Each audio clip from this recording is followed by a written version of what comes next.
Andke andeks, kuid miks te otsite keeltekeskust? Soovin parandada oma eesti keele oskust ja minna keelekursustele. Aga te räägite ju nii hästi eesti keelt. Tahan riigikeelt paremini oskama. Tahan osata. Siin on õige da infinitiiv. Näete, juba te parandate mind. Järelikult on mul veel tarvis õppima või õppida. Õppida. Järelikult on mul tarvis veel õppida.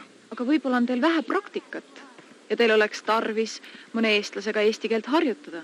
Mõne niisuguse meeldiva neiuga nagu teie.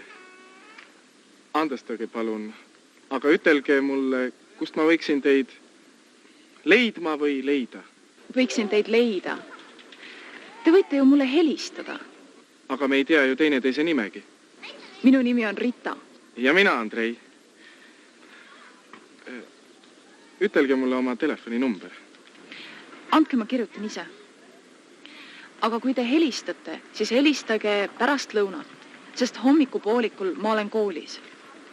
1000 tänu. Ma siis võib-olla ei lähegi keelekeskust otsima. Tehke nii, kuidas tahate. Nägemiseni, Rita.